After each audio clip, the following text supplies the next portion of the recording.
el profeta Ezequiel, específicamente Ezequiel 37, donde habla acerca del valle de los huesos secos.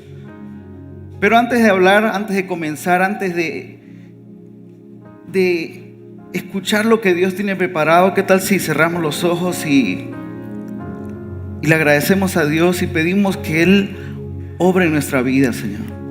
Señor, gracias por este tiempo, gracias porque tenemos la libertad de poder adorarte, Señor. De verdad, gracias. Gracias porque podemos venir, podemos reunirnos en familia, podemos reunirnos con amigos aquí en iglesia, conocer más de ti juntos, Señor. Gracias por preparar nuestro corazón para recibir lo que tú tienes para nosotros. Que la palabra que vas a plantar en nuestro corazón hoy día de verdad dé un fruto, de verdad que produzca un cambio de adentro hacia afuera. Gracias, Señor, por este tiempo. Te lo entregamos a ti. Entonces decimos amén.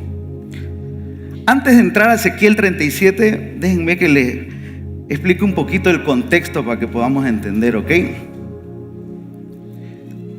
Ezequiel era un profeta increíble, ¿no? Siempre que, de seguro muchos aquí han leído el libro de Ezequiel, es un libro muy bonito.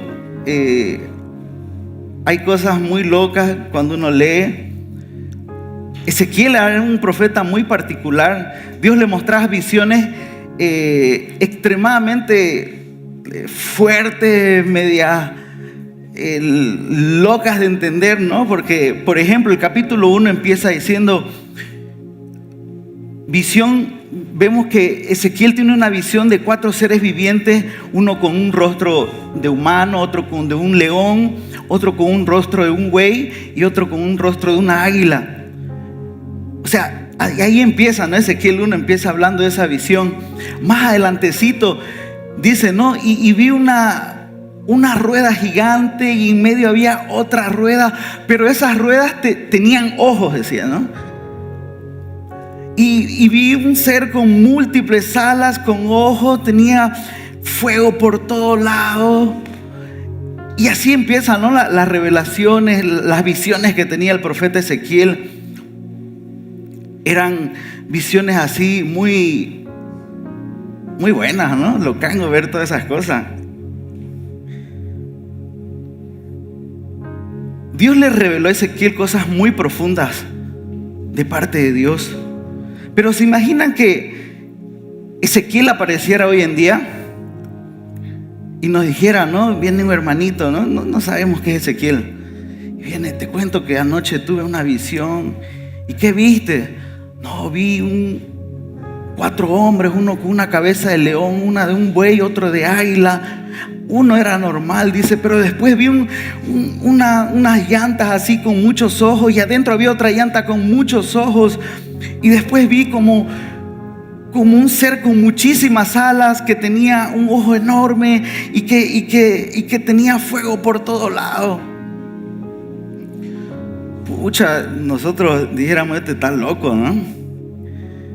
Este o ha consumido algo o de verdad está siendo bien tocado por Dios, ¿no? Pero eran así las profecías de Ezequiel. Era un profeta muy peculiar. El profeta Ezequiel desciende del linaje de Aarón, es decir, venía de una familia sacerdotal. Su padre era Buzi, y por herencia, como venía de una familia sacerdotal, tenía que servir, o correspondía que él sirviera en el templo. Pero en lugar de eso termina en el exilio en Babilonia. Y allí en medio de esa cautividad es donde Ezequiel empieza su ministerio profético. Estaba junto a las orillas de un río, dice, y ahí empieza su ministerio profético. Ahí empieza el Señor a hablarle, a mostrarle visiones. Después podemos ver que Ezequiel fue fiel a Dios. Nunca habló lo que el pueblo quería escuchar. Siempre habló lo que Dios le dijo que hablara. Y como muchos profetas, no fue muy querido, ¿no? Porque vienen y te exhortan y te corrigen de parte de Dios. Y Ezequiel era así. En medio de la cautividad, el exilio, empezó a corregir al pueblo que quedaba ahí. No era un profeta que decía cosas bonitas para animar al pueblo. Si bien estaba en exilio el pueblo de Israel, aparecieron otros profetas diciendo: el Señor quiere que se animen, que ya todo va a estar bien. Pero Ezequiel no era así. Por ejemplo, vemos que dice: el juicio viene, Jerusalén caerá. Dios no está agradado con todo lo que hemos hecho. Y por eso muchos los consideraban el profeta amargado. No, siempre es lo mismo este profeta pesimista, todo el tiempo con los mismos mensajes que nos van a destruir más de lo que estamos, ¿no? Pero cuando finalmente Jerusalén fue destruida, cuando se cumplió lo que Ezequiel había dicho, el pueblo se dio cuenta que Ezequiel sí era el profeta de Dios para esa temporada, para ese tiempo. Y todos esos profetas populares, ¿no?, que decían: no, ya te va a ir bien, que ánimo, el Señor dice que nos animemos, quedaron expuestos como falsos profetas. Y por eso quiero que entendamos la situación de Ezequiel, porque cuando empieza a hablar Ezequiel en el capítulo 37 de la visión de los valles de los huesos secos, ya estamos en una etapa diferente de su ministerio. En esta temporada ya comienza la restauración de Dios para el pueblo de Israel. Porque en ese momento sabemos que el pueblo estaba desparramado, desolado, sin esperanza, sin identidad, completamente desorientado. Pero Dios, en su infinita misericordia, no los deja tirados, los levanta y le muestra a Ezequiel una visión profética que cambiará la historia del pueblo. Pero antes de llegar a Ezequiel 37, quiero que leamos Ezequiel 33, 30. Dice: hijo de hombre, los de tu pueblo hablan de ti en sus casas. Ya vemos el problema de Israel, ¿no? Al comenzar, ¿no? Y murmuran acerca de ti juntos a la puerta. Se dicen unos a otros: vayamos a oír lo que dice el profeta. Vayamos a oír lo que el profeta tiene para contarnos de parte del Señor. Es decir, el pueblo empezó a murmurar, empezó a hablar para Ezequiel. Yo decía: wow, cuántas familias cristianas muchas veces se ponen de hablar para los pastores y murmurar en sus casas.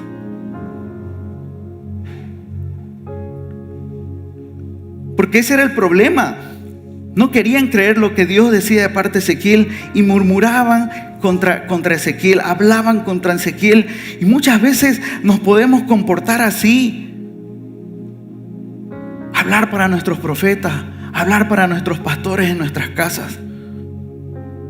31. Entonces ellos se acercaron fingiendo sinceridad, dice, y se sientan delante de ti, escuchan tu palabra, pero no tienen ninguna intención de hacer lo que tú les dices. Es como que el Señor le diga a la hermana Susana: hermana Susana, quiero que vayas a la iglesia, que prediques, que hables de parte de mí, pero quiero que sepas que ellos son hipócritas y te van a decir amén. Pero por más predicaciones que les des, ellos no van a tener la intención de hacer lo que yo les estoy diciendo a través de ti. Muchas veces actuamos como el pueblo de Israel. Y continúa diciendo: tienen la boca llena de palabras sensuales y en su corazón solo buscan dinero.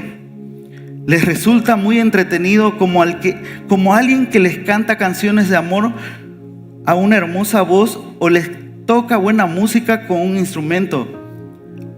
Oyen lo que les dice, pero se niegan a hacerlo. Sin embargo, cuando les sucedan estas cosas terribles, que sin duda les sucederán, entonces sabrán que hubo un profeta entre ellos. Y eso fue lo que pasó con Israel. Eso fue lo que les sucedió. Fueron desterrados, fueron esparcidos, fueron destruidos. Pero ¿por qué fue esparcido Israel? ¿Por qué fue destruido? Porque no tenían esa intención de cambiar. Se habían apartado de Dios, se habían apartado de la palabra de Dios, se habían alejado, habían empezado a hacer cosas que no eran buenas. Y el Señor le mandaba profeta para que hablase, pero ellos no querían, no tenían la intención de cambiar. Y el problema de hoy día para nosotros es eso. No es que no escuchemos predicaciones. Actualmente hay muchísimas predicaciones en el internet, en las redes sociales. Ahora hay miles de iglesias dando transmisiones online. Uno puede llegar a su casa y tiene un banquete de iglesias, ¿no? Hoy día quiero escuchar a Dante Gebel, hoy quiero escuchar al lugar de su presencia, quiero escuchar. Y miles tenemos la oportunidad de poder escuchar y congregarnos onlinemente en muchas iglesias. Hay buffet de predicadores. Ya uno no sabe ni qué oír. Hay predicadores flaquitos, hay predicadores gorditos. Hay altitos, hay chatitos, ¿no? Hay predicadores que son graciosos, otros que no son graciosos. Pero hay para todos. O sea, tenemos para elegir lo que queramos escuchar.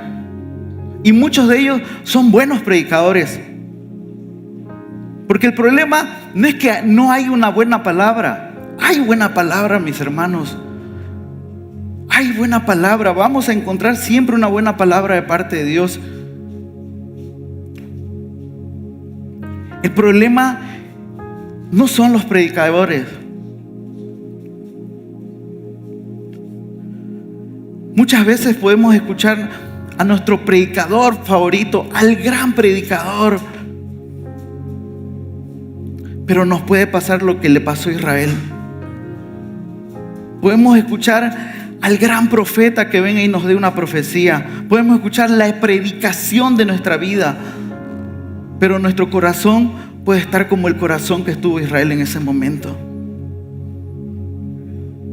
Y podemos decir, no, wow, escuchamos una gran predicación y decimos, wow, cómo me encanta ese predicador, cómo me encanta cómo predican en esa iglesia.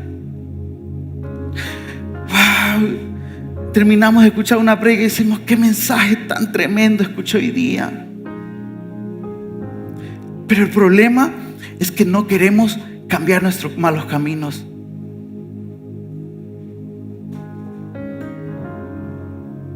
Y no sé la verdad cuántas predicaciones más tendremos que escuchar para hacer lo que Dios está pidiendo que hagamos. No sé cuántas predicaciones más necesitamos, cuánta revelación más necesitamos para poder alinearnos al plan de Dios en nuestra vida. La gente hoy día demanda más rema, no quiere una palabra viva, demanda qué sorpresa del predicador. No, necesito un predicador que me sorprenda en su palabra. Cuando de verdad encontramos en la Escritura es que Dios siempre va a ser sencillo en lo que dice: arrepiéntanse de sus malos caminos y vuélvanse a mí. Arrepiéntanse de sus malos caminos y vuélvanse a mí. Enfóquense en mí.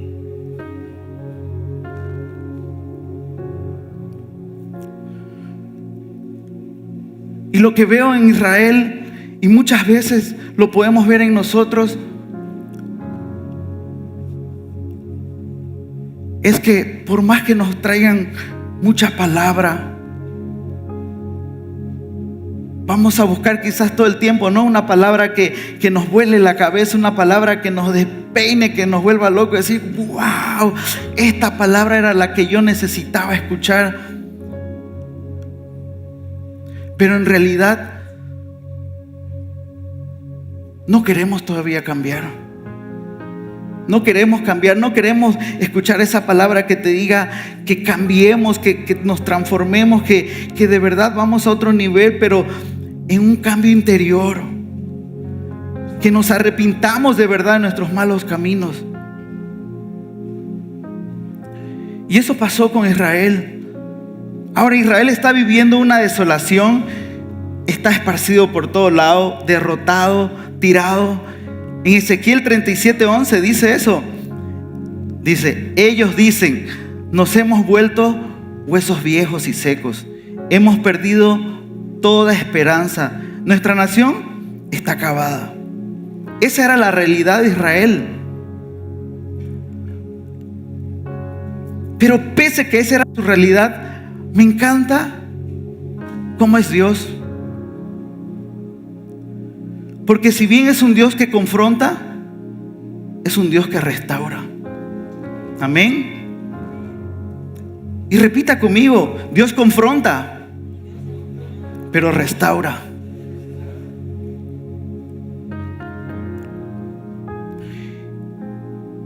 Y este es un tiempo donde Dios está enseñando a nuestra vida. Es un tiempo donde Dios te está enseñando a ti, me está enseñando a mí. Es un tiempo donde Dios te está corrigiendo a ti, pero me está corrigiendo a mí. Te está confrontando a ti, pero también me está confrontando a mí. Pero nos está restaurando. Amén. Eso es lo que Dios está haciendo con su pueblo. Está empezando a restaurar. Ahora, antes de llegar al capítulo 37, porque todo esto es un contexto, ¿no? Que vamos, para poder entender el capítulo 37, porque como dice el pastor, ¿no? Todo texto fuera de contexto es un pretexto, ¿no? En el capítulo 36 nos podemos dar cuenta que Dios ya empieza a trabajar con Israel, empieza a preparar el camino para su restauración, para poder reunirlos de las tierras lejanas. Dice en Ezequiel 36:24, pues los recogeré de entre todas las naciones y los haré regresar a su tierra. Ahora, si bien sabemos que esta es una palabra específicamente para Israel y no es para nosotros, es una palabra para el pueblo de Israel, para este tiempo, pero para el pueblo de Israel. Es una palabra profética para ellos, que no se ha cumplido en su totalidad. Porque Israel tiene que regresar completamente a su tierra para que suceda esta cosa. Dice Ezequiel 36:24, pues los recogeré entre todas las naciones y los haré regresar a su tierra. Entonces los rociaré con agua pura y quedarán limpios. Lavaré sus inmundicias y dejarán de rendir culto a ídolos. Les daré un corazón nuevo. Pondré un espíritu nuevo dentro de ustedes. Les quitaré el terco corazón de piedra y les daré un corazón tierno y receptivo. Ahora, ¿por qué dije que esta palabra no se ha cumplido en su totalidad? Porque Israel está distraído. Si bien sabemos, Israel es una potencia mundial, pero todavía no ha reconocido a Jesucristo como su Mesías.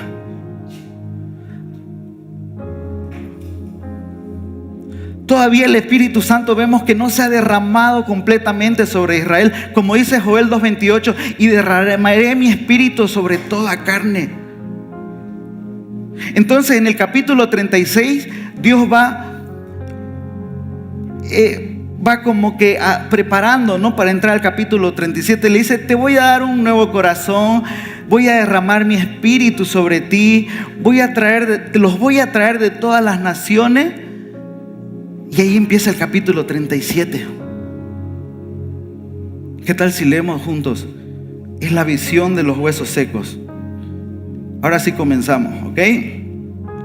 Ezequiel 37:1. La mano de Jehová vino sobre mí y me llevó en el espíritu de Jehová y me puso en medio de un valle que estaba lleno ¿de qué? De huesos. Y me hizo pasar cerca de ellos por todo alrededor. Un tour le dio, ¿no? Mira, vení por todo el valle, lo hizo pasear. por encima de todos esos huesos secos. Y he aquí eran muchísimos sobre la faz del campo, y por cierto secos en gran manera. Y me dijo: hijo de hombre, ¿vivirán estos huesos? Y le dije: Señor Jehová, tú lo sabes. Me dijo entonces: profetiza sobre estos huesos y dile: huesos secos, oíd la palabra de Jehová. Así ha dicho Jehová el Señor: y estos huesos, he aquí, yo hago entrar mi espíritu en vosotros y viviréis, y pondré tendones sobre vosotros, y haré subir sobre vosotros carne, y os cubriré de piel, y pondré en vosotros espíritus, y viviréis, y sabréis que yo soy Jehová. Profeticé pues como me fue mandado, y hubo un ruido mientras yo profetizaba, y he aquí un temblor, y los huesos se empezaron a juntar, cada hueso con su hueso, y miré que he aquí tendones sobre ellos, y carne subió, y la piel cubrió por encima de ellos, pero no había en ellos espíritu. Y me dijo: profetiza al espíritu. Profetiza, hijo de hombre, y di al espíritu: así ha dicho Jehová el Señor: espíritu, ven de los cuatro vientos y sopla sobre estos muertos y vivirán. Y profeticé como se me había mandado, y entró espíritu en ellos, y vivieron, y estuvieron sobre sus pies un ejército grande en extremo. Me dijo luego: hijo de hombre, todos estos huesos son la casa de Israel. He aquí ellos dicen: nuestros huesos se secaron y perecieron nuestra esperanza, y somos del todo destruidos. Por tanto profetiza y diles: así ha dicho Jehová el Señor: he aquí yo abro vuestro sepulcro, pueblo mío, y os haré subir de vuestra sepultura, y os traeré a la tierra de Israel, y sabréis que yo soy Jehová, cuando abra vuestro sepulcro y os saque de vuestra sepultura, pueblo mío. Démosle un aplauso al Señor por su palabra, por favor.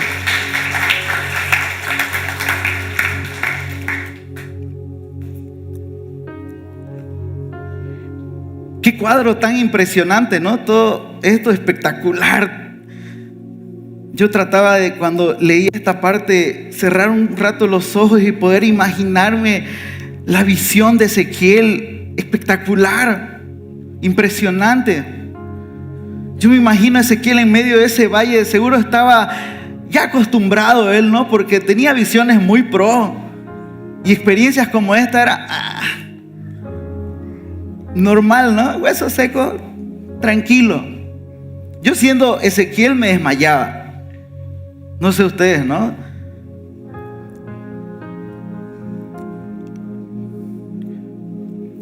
Voy a tomar un ratito agüita, por favor.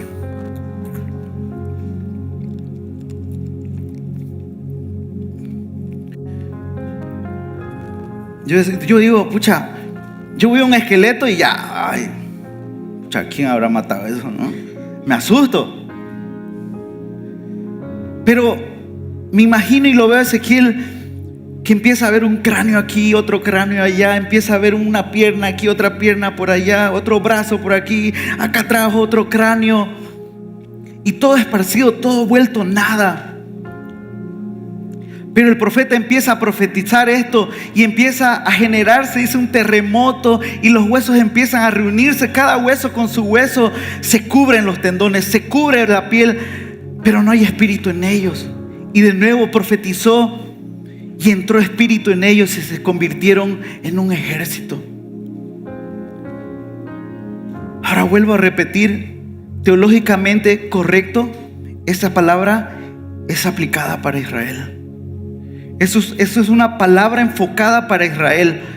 Sencillamente diciéndole: los voy a recoger de toda nación y los voy a traer en su nación.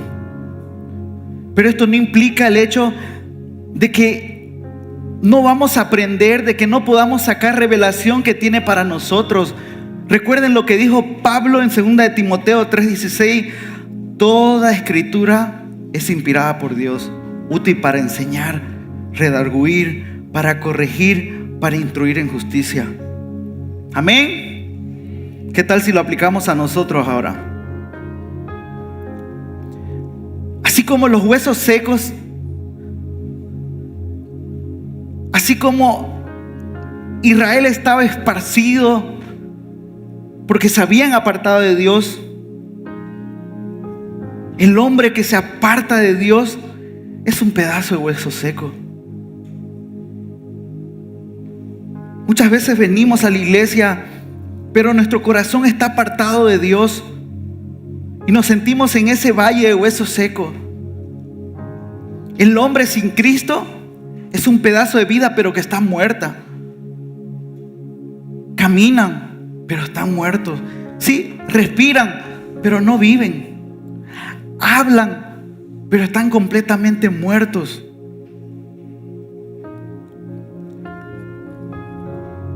Y Ezequiel 37 es el panorama de una persona sin Cristo, una persona alejada de Cristo, una persona que su corazón se ha apartado de Dios. Muchas veces sí, vamos a seguir viniendo a la iglesia porque tenemos costumbre. Muchas veces vamos a seguir escuchando canciones cristianas porque tenemos costumbre, pero nuestro corazón se ha apartado de Dios y empezamos a vivir secos en un valle desértico, en muerte. Romanos 6:23 dice: porque la paga del pecado es muerte, mas la dádiva de Dios es vida eterna en Cristo Jesús, Señor nuestro.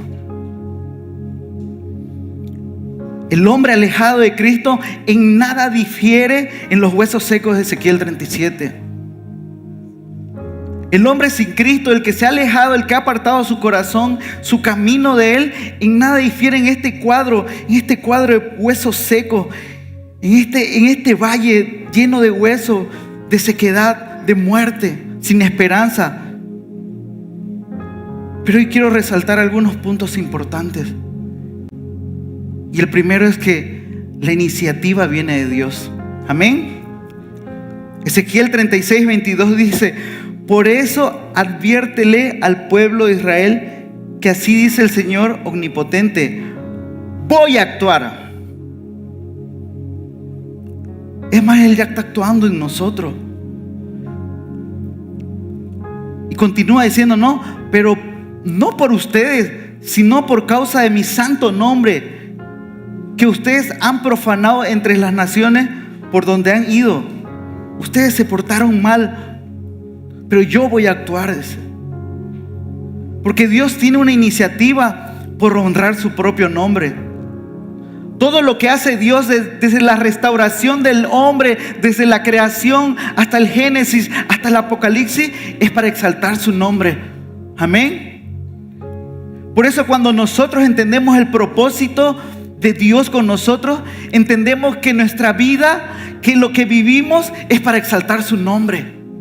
Que todo lo que hacemos en este mundo, que todo lo que respiramos, lo que vivimos, es para exaltarlo a Él. Y cuando entendemos nuestra función, somos elevados a un nivel sobrenatural. Cuando entendemos qué hacemos en este mundo, somos elevados a un nivel sobrenatural sobre los problemas, sobre las adversidades, porque eso no cambia mi identidad de que yo nací para glorificar a Dios. Ahora, cuando Dios hizo esto, sí, no pidió permiso, pero tampoco nos pidió permiso para amarnos. Él no nos dijo: Tami, ¿quieres que te ame? Él no nos dijo: Kevin, ¿quieres que te ame? Él nos amó en punto. Lo dice en Juan 3:16, porque de tal manera amó. Iniciativa personal de Dios. Amó Dios al mundo que ha dado a su Hijo unigénito para todo aquel que en Él crea no se pierda, mas tenga vida eterna. No es que nosotros le amemos, ¿no? Y ya voy a amarlo porque parece que Él me está amando. No. Él nos amó primero, antes que nosotros le amáramos, antes que lo conociéramos. Porque, hermanos, Dios es un Dios de iniciativas. Isaías 43:4 dice: porque a mis ojos fuiste de gran estima, fuiste honorable y yo te amé.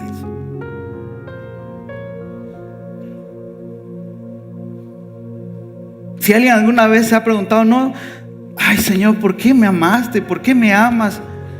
Yo creo que la respuesta del Señor sería, porque te amé.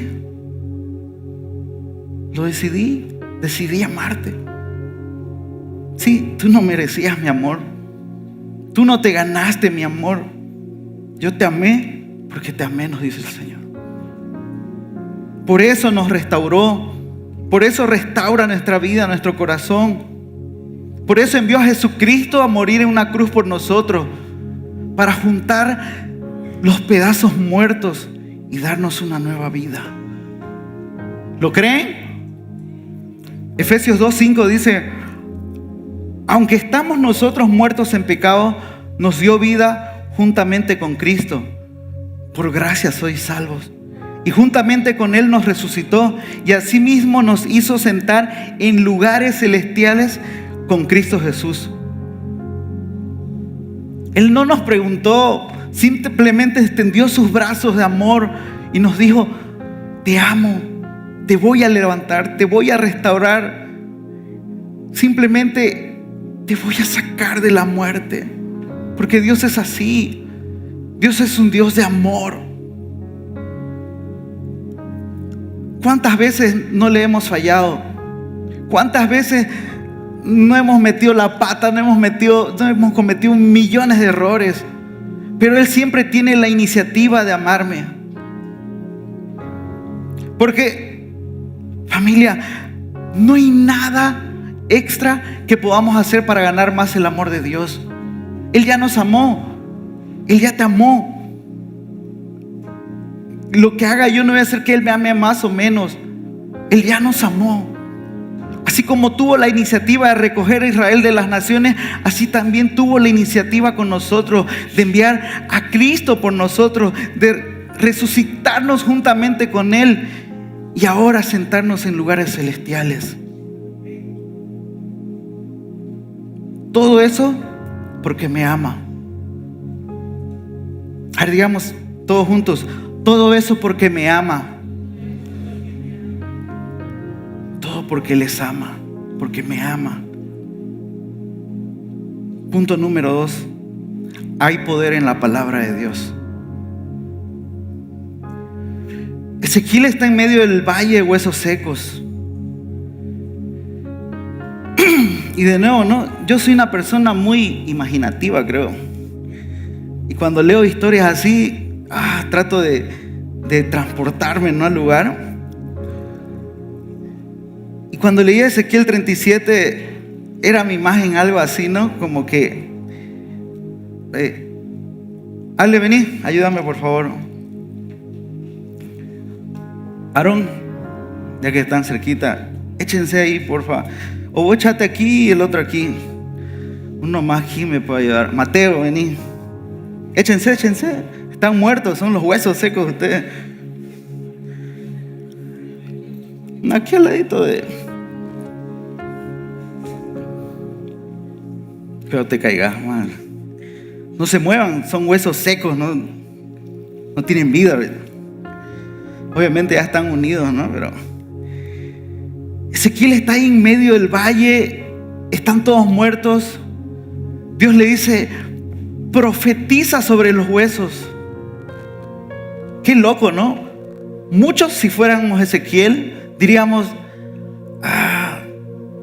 pero primero resucitarlos y después les hablo, les profetizo. ¿Cómo le voy a profetizar a hueso seco? Y muchas veces Dios nos dice en nuestra vida: profetiza, háblale a esa enfermedad. No, primero, Señor, sáname y después le hablo. El Señor le dice: háblale a esa crisis. No, primero sácame de esa crisis y después te voy a creer, después le voy a hablar. Pero la palabra de Dios tiene poder para hacer cosas que no son ahora y convertirlas en algo que serán. Es el poder de la palabra de Dios. Sí, ahora no es visible, pero le creemos y se hacen realidad. Amén. Yo me imagino a Ezequiel gritando, ¿no?, en todo el medio del valle: huesos secos, oíd la palabra de Jehová. Así ha dicho Jehová, el Señor: pondré sobre ustedes carnes y los cubriré de piel. Pondré en ustedes espíritu y vivirán. Y de repente empiezan a temblar los huesos, ¿no? Y se empiezan a unir los huesos. Y Ezequiel, wow, empieza a decir, y empiezan a unirse, cada hueso con su hueso empieza a cubrirse de carne, empiezan a cubrirse de piel, y empiezan a temblar los huesos. Y dice, hubo un terremoto. Y después dice, y se paraban sobre su piel porque vino espíritu sobre ellos, y los huesos vivieron. Algo así fue la visión de Ezequiel. Esos huesos que estaban secos, destruidos, ahora son vida, ahora son un ejército de Dios. Amén. Un aplauso, por favor, para el... Gracias.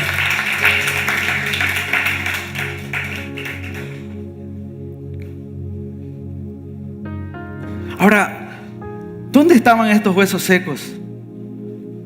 En un valle. Cuando nos encontramos en ese valle alejado de Dios, cuando nos encontramos en ese valle, ¿saben qué? Es el punto donde el diablo más nos va a querer hablar. Cuando estamos en ese valle, los demonios van a querer susurrar en ese valle. Nuestra carne va a querer salir en ese valle, porque ese valle significa desierto, significa prueba. En Salmos 42:3 dice: fueron mis lágrimas mi pan de día y de noche, mientras me decían todos los días: ¿dónde está tu Dios? Alguien aquí se ha encontrado en este problema de los valles, y esa palabra viene a tu oído, ¿no? ¿Dónde está Dios? ¿Por qué no está conmigo en este problema? ¿Dónde está tu Dios? Después en el 10 dice: como quien hiere mis huesos, mis enemigos me afrentan diciéndome cada día: ¿dónde está tu Dios? ¿Se ha encontrado en este panorama? ¿Se ha encontrado en esta situación del valle, donde el enemigo empieza a meter esa palabra en nuestra mente? ¿Dónde está tu Dios? El enemigo siempre va a querer atacarnos en el valle, murmurando, criticando, metiendo inseguridad, quitando fe.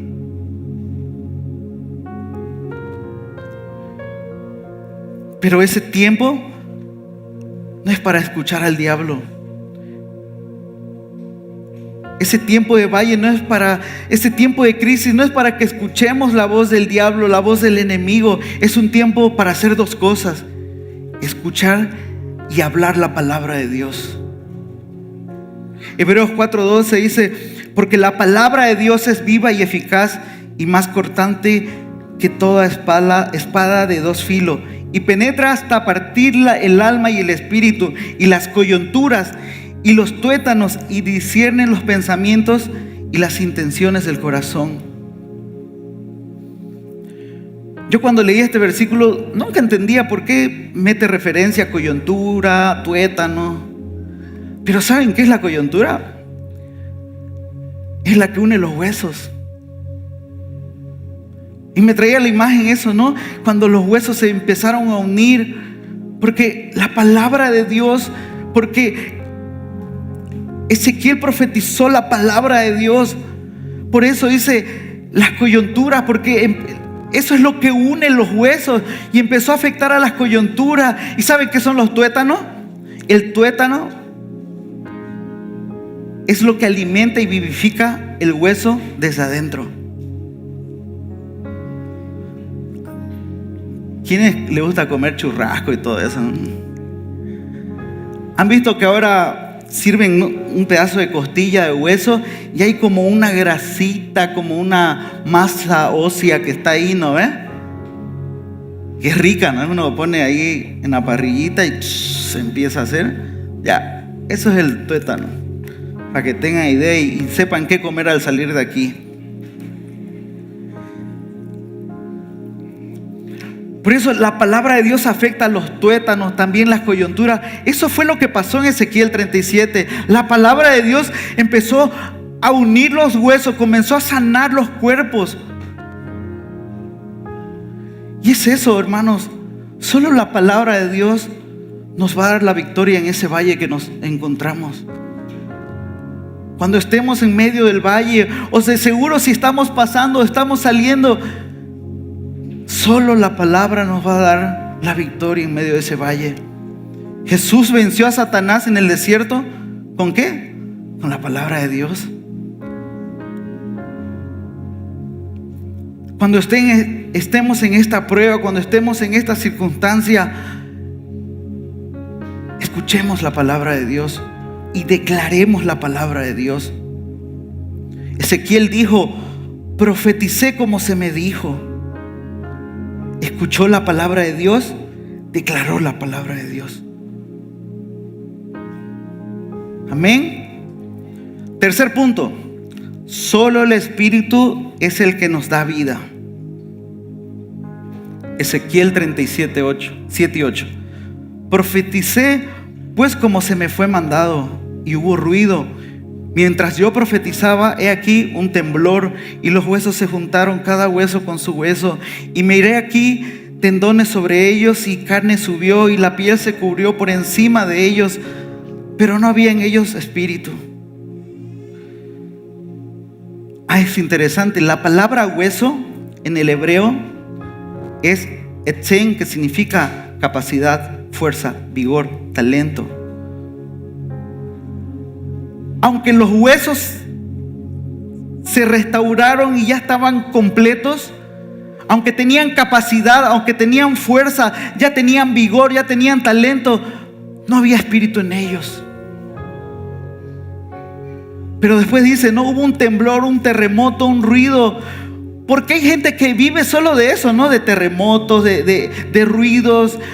Que me gusta ir, solo voy a altares de adoración, pero no me congrego los domingos, no busco entre semana. Me gusta ir porque buena música.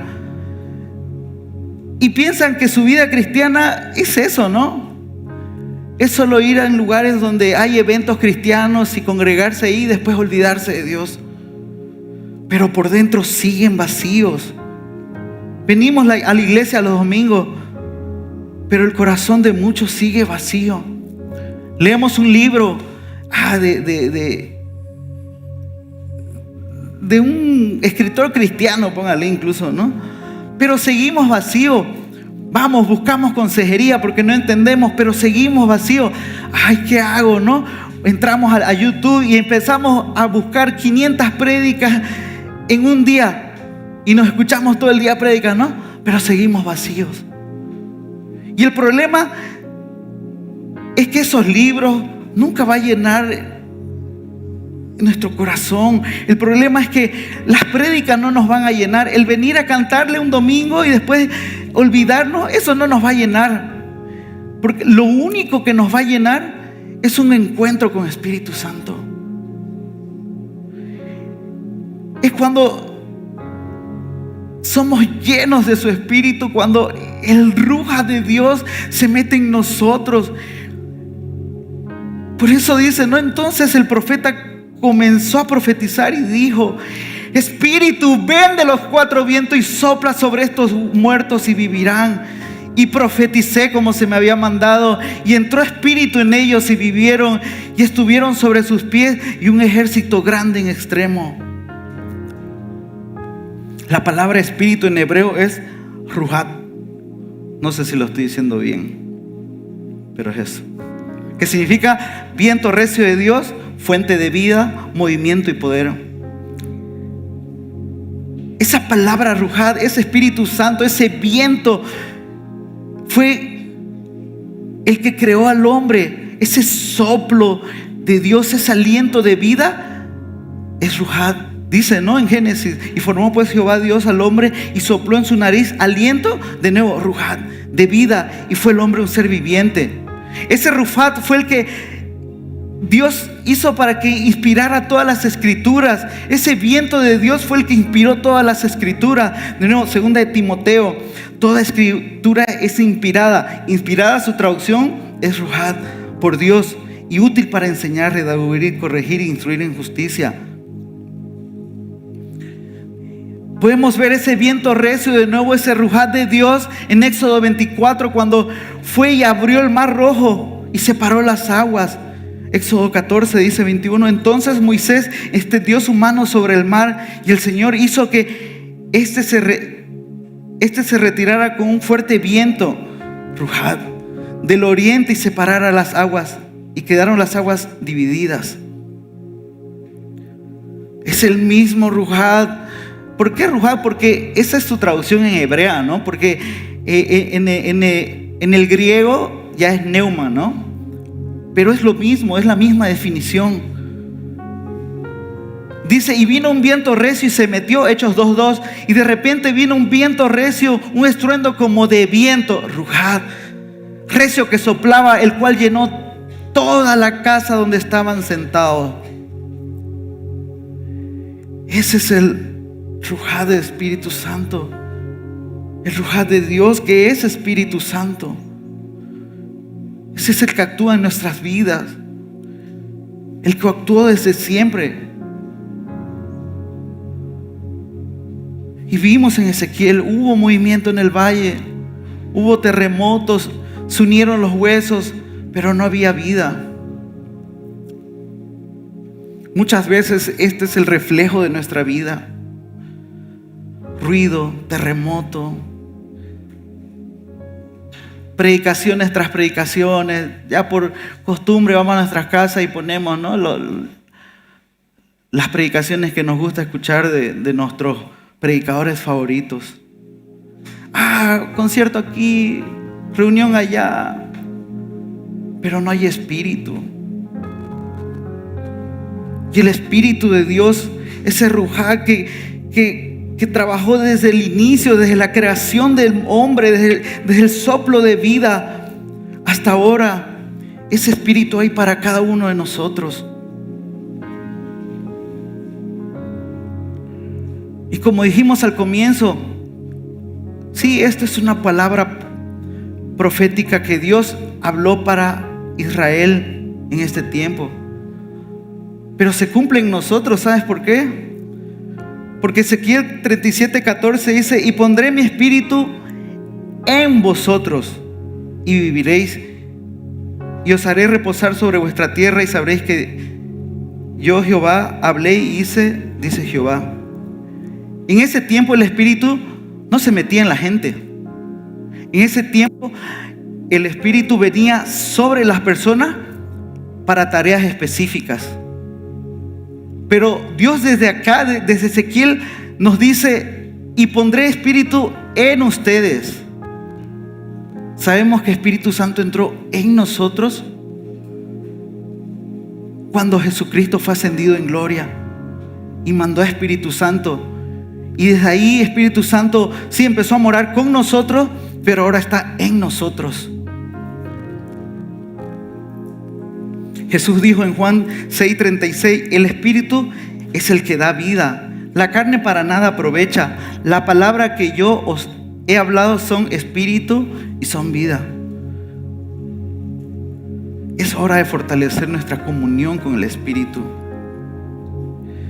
Saben, hay áreas en nuestra vida que no van a revivir hasta que el Espíritu de Dios se meta dentro de nosotros, hasta que le demos el gobierno y el señorío de nuestra vida a Dios, hasta que no permitamos que Espíritu Santo, Espíritu de Dios, transforme nuestra vida, transforme nuestro carácter, que los frutos del Espíritu Santo se manifiesten en nuestras vidas, que los dones del Espíritu Santo se manifiesten, que el poder del Espíritu Santo se manifieste en nosotros.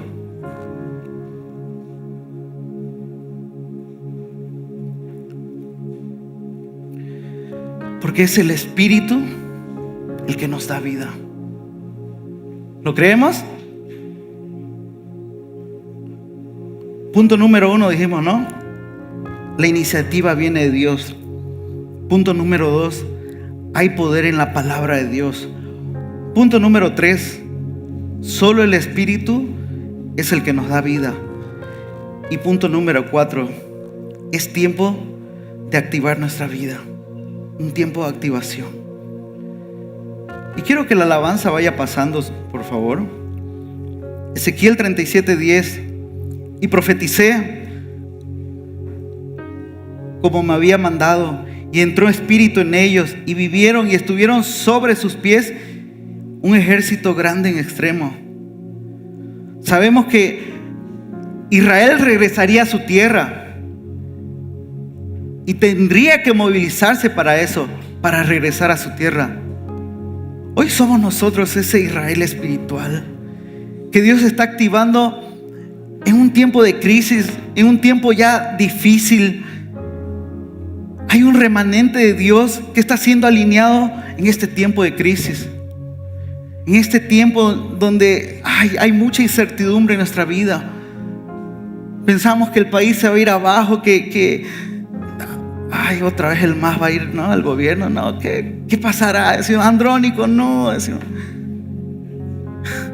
hay incertidumbre, hay crisis mental, psicológica, hay crisis en nuestra vida. Pero es un tiempo donde Dios va a alinearnos. En esa crisis Dios nos va a alinear. Mientras otros estén llorando en este tiempo, hay un ejército que está diciendo: yo me muevo y me alineo a la activación de Dios. En medio de todo conflicto, sí, otra gente, su respuesta va a ser otra: alejarse, dejar de creer, llorar, querer suicidarse. Pero nuestra respuesta va a ser: yo me alineo a Dios. Yo creo en su Espíritu, que Él me da vida, que me da la convicción de salir de ese valle.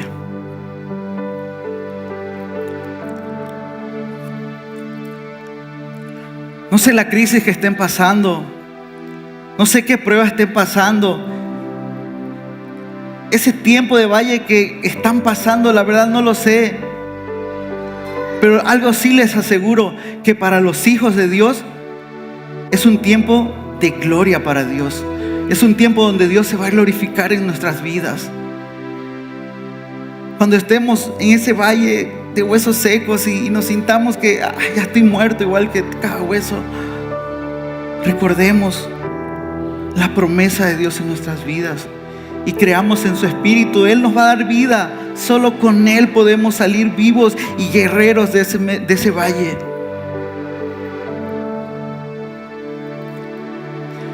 Porque de verdad que si vemos la gloria de Dios y no se activa nada en nosotros, no sirvió de nada. En vano vimos la gloria, en vano salimos de ese valle, huesos secos, en vano Dios nos dio vida, nos recubrió, unió nuestro cuerpo. Y si eso no cambia nuestra vida, Hechos 1:8 dice: pero recibiréis poder cuando haya venido sobre vosotros el Espíritu Santo, y me seréis testigos. Esta palabra testigo en griego es martureo, que es mártir. Y me seréis testigo mártir viviente en Jerusalén, en Judea, en Samaria y hasta lo último de la tierra. Amén.